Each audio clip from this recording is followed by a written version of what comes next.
As voters in Massachusetts get ready to go to the polls, 5 statewide ballot questions vie for attention alongside the national races. That's an unusually high number this year, says Evan Horowitz, Executive Director of the Nonpartisan Center for State Policy Analysis at Tufts University. 5 is a lot. It has been a lot of work. There were times in the past, if you go back decades, there are years where there were 8 or 9. We have had more than this, but since 2000, this is, I believe, the largest collection of ballot questions to go before voters in any single year. I mean, not every state has them, but we've had it for a really long time. We've had ballot questions in Massachusetts for over 100 years, going back to the 19-teens. And the reason they started was a kind of embrace of popular democracy, citizen democracy. When people are unhappy with the legislature's ability to advance issues they care about, they now have an alternative, which is the ballot question. Over time, it's become organizations that have issues they want to advance, using the ballot question to work around the legislature. So that's really what you see in most ballot questions here. It takes a lot of money to get the organizing together that's needed to put one of these questions in front of voters. So none of this is haphazard or last minute. These are the results. The questions before voters now are the result of plans that have been advancing for the better part of 2 years now. State ballot questions don't just ask for voter opinion on a topic. They literally change the law in specific ways.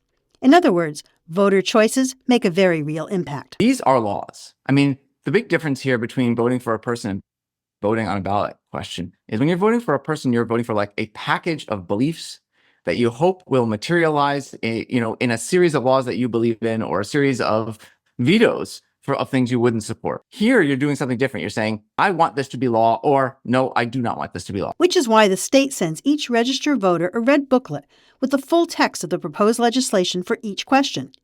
In this year's set of questions, the legislative text ranges from a few sentences to a 30-page set of policy. I do know people who just say, I don't believe in ballot questions as a system. I will always vote no. Because on all 5 of these questions, no means make no changes. No means keep things the way they are. But you can also spend even just a little bit of time going through the resources that are available. We publish a voter's guide. The state sends out voter's guides. You don't have to know all the details of the unionization question, which is like a 30-page ballot question, to know whether you think the trade-off, the basic trade-off there of, well, rideshare drivers are probably going to get a little more money and better working conditions, but there are likely to be big legal challenges and rides will get more expensive. Like, that's the core trade-off. And I think voters are well placed to say where they stand on a trade-off like that. So the first question, or question 1, would allow the state auditor to oversee certain parts of the legislature. We have a state auditor.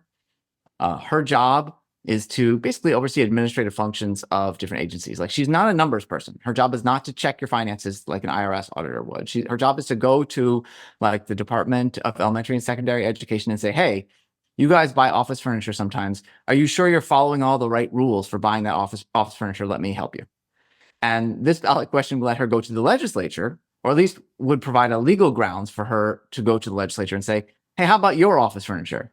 Can we help with that? This will not allow the auditor to oversee core legislative functions like how they vote, how they record votes, who gets on what committees. That stuff is totally off limits on basic constitutional grounds, separation of powers. She, the auditor, is an executive branch official. She cannot step on the core prerogatives of the legislature. That's not happening. Question 2 addresses high school graduation. Proponents use the standardized MCAS test as a lightning rod, but the actual proposed change in law isn't about a particular test at all. A lot of attention is focused on the MCAS exam itself for question 2. But the real heart of question 2 is something else. The real heart of question 2 is, should the state have any role in determining whether a high school student is ready to graduate? Right now, high school students have to prove themselves to their districts, right? They need district sign-off to graduate, and they need state sign-off.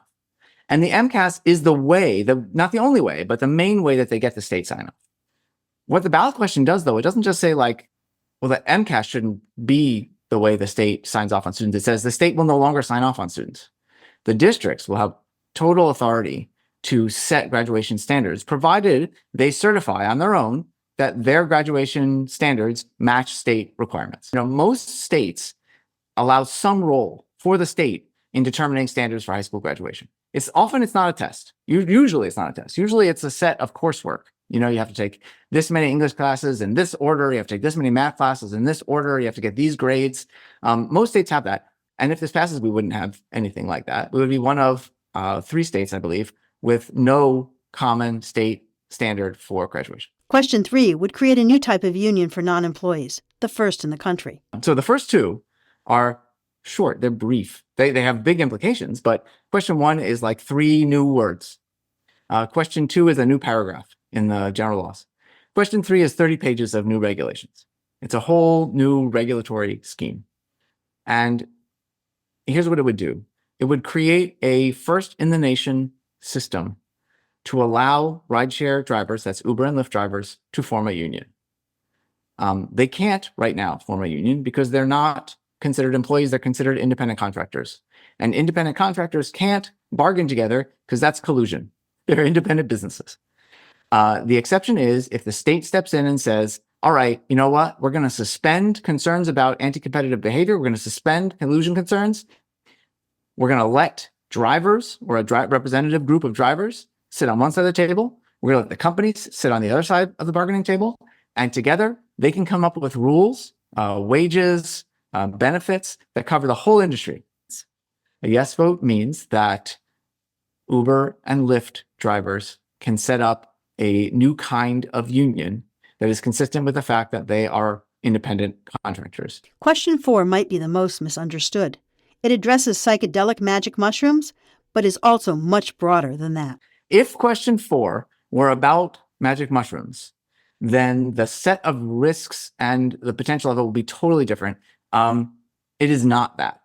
So there are 2 parts to it. There's the controlled use of a variety of drugs. Then there's the personal use, legalization of all these drugs and sharing of these drugs widely. So it's much broader than just, hey, let's help people who are in hospice or dealing with issues get the psilocybin treatment the facilitated psilocybin treatment that they need. A yes vote means increased availability of a range of psychedelic drugs with a variety of harm profiles for personal use immediately and in distribution, and then over time in facilitated centers.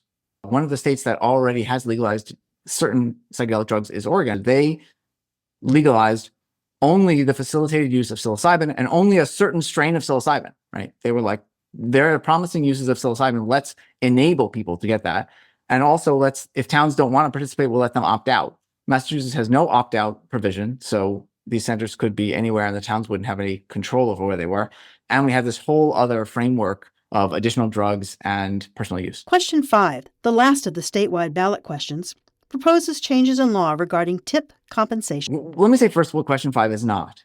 It is not an increase in the minimum wage for tipped workers. There is no such thing as a separate minimum wage or a sub-minimum wage for workers who get tips. Tipped workers are entitled to the exact same minimum wage as everybody else. They get $15 an hour. They're guaranteed $15 an hour. The difference is their employers don't have to pay them the $15 an hour. The employers can pay them as little as $6.75 an hour. And as long as they get $8.25, the other $8.25 in tips, that's okay. That's $15 and they're good to go. But if they get less than $8.25, the employer has to cover it, right? They will go home with at least $15 an hour. So what this ballot question does, it doesn't change the $15, doesn't change the guarantee. It says the employers will have to cover the full $15. Tips won't count towards the minimum wage anymore. There's a second part to question 5. So the first part of question 5 is businesses have to cover the full $15. The second part to question 5 is once businesses do cover the full $15, they can pool tips and share them, not just among the wait staff. It's already legal to do that. You can already pool your tips and share them among the wait staff. But no, pool them and share them with kitchen staff, with accountants, with any non-management members of the restaurant team. So people will vote and these things will happen or they won't happen. That's how it goes. You show up at the voting booth and you have to make a determination. And it happens to me too. I study these things for months and I don't really know how I'm voting till I get there and I have that pen in my hand or pencil and I got to mark it down. And, I don't know, voting is a fascinating moment that way. Yeah. You take all these beliefs and all these arguments and you distill it into a little bubble that you get to fill in that has, real meaning.